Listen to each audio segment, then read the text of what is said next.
Romain Daubry, Bourse Direct. On a une configuration intéressante, Romain. Normalement, c'est plutôt un signal d'achat, mais dans le contexte, ça ne l'est pas forcément. Expliquez-nous. Oui, effectivement. Alors, ce qu'il faut expliquer, c'est le contexte aussi technique. On a clôturé vendredi l'échéance des marchés dérivés du mois de juin et on entame maintenant l'échéance du mois de juillet. Il est toujours intéressant de voir, après cette échéance, comment se comportent les opérateurs, se sont comportés les opérateurs au cours de l'échéance, c'est-à-dire est-ce qu'ils ont reconduit leurs intérêts du mois ouvert le mois précédent. On avait remarqué que sur l'Eurostoxx, au fur et à mesure de la baisse, et notamment dans la dernière phase d'accélération baissière, il y avait eu un peu de pression baissière, des contrats futurs qui avaient été ouverts dans un mouvement de baisse. C'est un élément de pression baissière. Et puis, on avait aussi noté qu'il y avait une grande prudence sur l'Eurostoxx et un pessimisme carrément sur le CAC 40 lié à la lecture du ratio put-call, le ratio du nombre d'options d'achat sur le nombre d'options de vente sur le CAC 40. Ces éléments-là nous indiquent, quand on entame le mois de juillet, que les opérateurs n'ont pas reconduit une très grosse partie des intérêts. Sur l'Eurostoxx, la moyenne, le nombre de contrats futurs ouverts en moyenne sur les 3-4 dernières années, c'est 3 500 000 contrats. On entame le mois de juillet avec 2 300 000 contrats ouverts et les opérateurs n'ont pas reconduit, ils ont laissé mourir 15% d'intérêt par rapport au mois dernier. C'est-à-dire que ceux qui avaient les stratégies baissières, alors il n'y avait pas que ça dans le mouvement de baisse, mais ceux qui avaient les stratégies baissières ont décidé de ne pas les reconduire dans ce contexte-là, et ils ont s'y sont positionnés complètement en retrait. Donc le marché, que ce soit sur le CAC 40 ou sur l'Eurostoxx, est complètement asséché du côté des marchés dérivés. Personne ne prend d'initiative, on l'avait pressenti la semaine dernière, mais ça se confirme avec cette nouvelle échéance.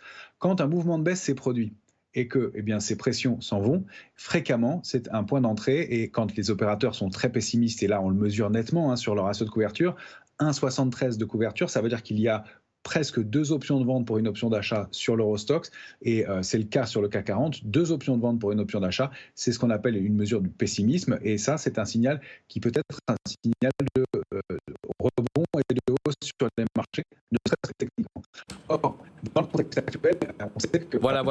On est en train de perdre Romain Daubry. On a un petit problème de son. On va voir avec la régie si on peut ajuster le son et redonner la parole à Romain Daubry. Séance en cours donc à Paris, plus 1,13%.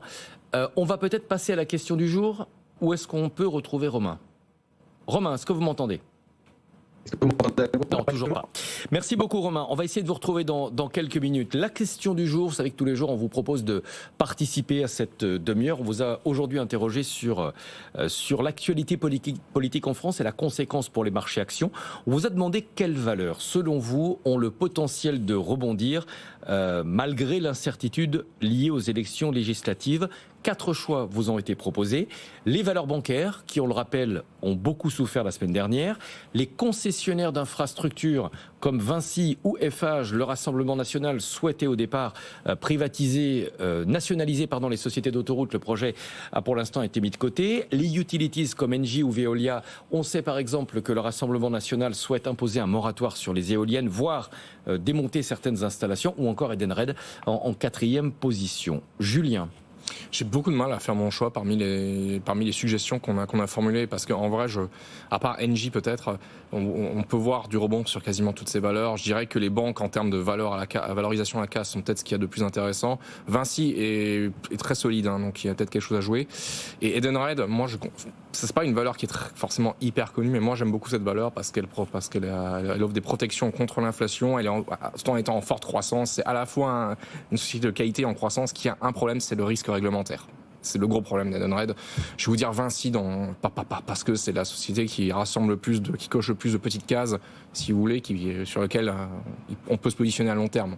Sur le rebond de court terme, les banques, il y a l'air quand même d'y avoir. C'est là où les valorisations sont les plus fragilisées, si vous voulez. Donc c'est là où il y a le plus de potentiel. Ouais. En tout cas, nos auditeurs et téléspectateurs ont eu du mal également à faire un choix. C'est assez partagé. Les banques, pratiquement 36%. Vinci, Eiffage, 29%. Engie, Veolia, 29%. Edenred, 7%. C'est vrai que c'est difficile de faire de la fiction sur les marchés dans le contexte actuel. On a retrouvé Romain Daubry, ça c'est la bonne nouvelle. Romain va pouvoir poursuivre notre conversation. Quels sont les niveaux techniques sur les grands indices et surtout qu'est-ce que ça nous annonce ?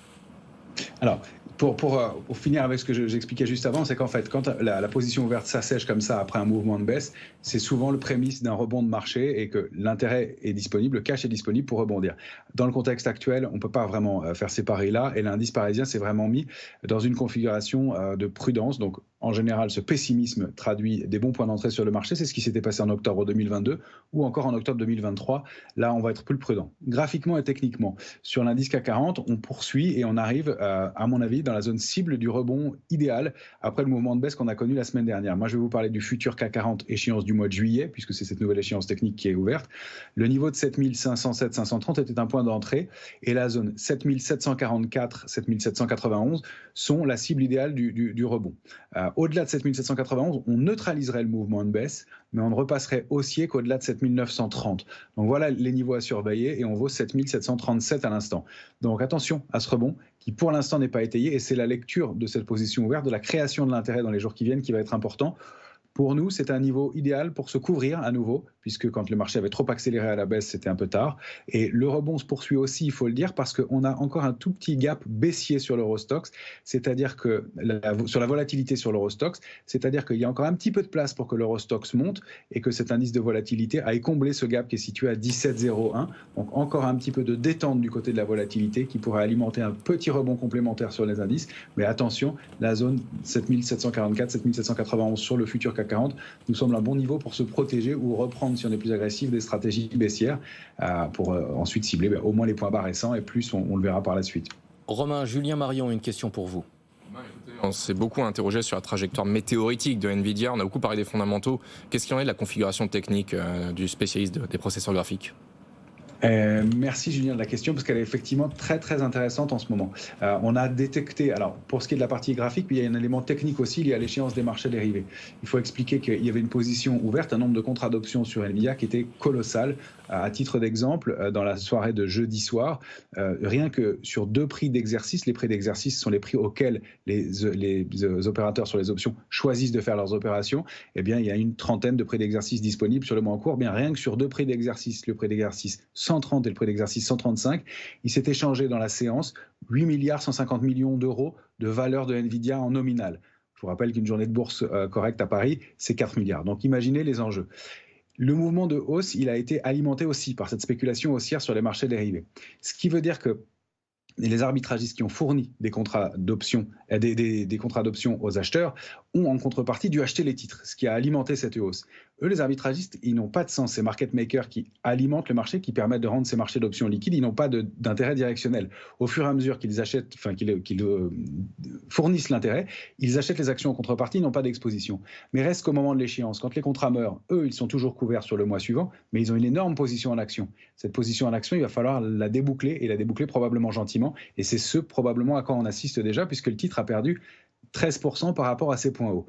Alors, graphiquement et techniquement, voilà ce qui s'est passé. Déjà, graphiquement, Nvidia, elle a coté ponctuellement plus de $140 la semaine dernière, c'est-à-dire 2 fois l'écart avec sa moyenne mobile 200. Vous savez ce que c'est qu'une moyenne mobile 200 ? C'est un repère énorme pour les opérateurs. C'est 2 fois plus que la moyenne mobile des 200 dernières périodes, la moyenne des cotations des 200 dernières périodes. Elle valait 69 et le titre a coté 140. Donc, c'est un écart par rapport à une moyenne normale qui est gigantesque, d'une part. Mais en plus, jeudi soir, elle a formé ce qu'on appelle un avalement baissier. La séance a ouvert en hausse sur un nouveau plus haut, puis on a clôturé sous la bougie précédente. C'est toujours un warning à prendre en compte. Et depuis, on a ouvert 2 fois en gap baissier qui ont tous les deux été comblés, mais qui indiquent probablement la fin d'un mouvement ponctuel sur le titre. Alors on ne parle pas de retournement de tendance, on n'a pas de figure de retournement, mais au moins une pause sur un titre qui a fait un parcours gigantesque depuis le début de l'année, avec plus de 180% de progression. Donc on a buté contre une zone 137,50, 139,80. On teste pour l'instant un support qui est en balance à 121,85. La cible suivante, c'est 116,43. Et pour nous, une zone de retracement idéale se situe entre 106,45 et 109,60. Ça sont les extensions baissières possibles sur le titre. Donc attention à un contexte qui pourrait se dégrader un tout petit peu sur la technologie américaine. On voit que le Dow Jones, pour l'instant, en attendant, est en hausse de 1%. Donc manifestement, les opérateurs changent d'indice. Merci beaucoup Romain Daubry. On se retrouve tout à l'heure à la clôture, au fixing, pour commenter les valeurs qui se sont distinguées. Romain Daubry de Bourse Direct. La valeur qui décroche aujourd'hui à la Bourse de Paris, 18,4%, c'est Eurofins Scientifique. On va en parler avec Julien Marion. Vous y avez consacré un article sur le site BFM Bourse. La valeur a été ciblée par un vendeur à découvert. Oui, alors je rappelle un vendeur à découvert, c'est très basique, mais un vendeur à découvert, il vend un titre sans l'avoir acheté. Il l'emprunte sur un marché spécifique, le repo, et donc il a tout intérêt à ce que l'action décroche. Et dans certains cas, les vendeurs à découvert les plus célèbres, ils publient des rapports à charge pour inciter en fait les investisseurs à aller dans leur sens et pour aussi développer leur argumentaire. Et ceux qui critiquent disent en gros, ces gens-là spéculent à la baisse. Oui, en même temps j'ai envie de dire que c'est comme Soros quand il vous dit qu'il vend la dette grecque. Bref, alors aujourd'hui c'est le cas avec Eurofins, comme vous l'avez dit. Alors qui est le short en question? C'est Muddy Waters et Carson Block. Alors c'est pas n'importe qui Carson Block, on le sait, c'est quelqu'un qui avait alerté dès 2015 sur la fragilité de Casino, ce qui avait d'ailleurs pas mal déplu à l'autorité des marchés financiers et qui s'en était également pris à Solution 30.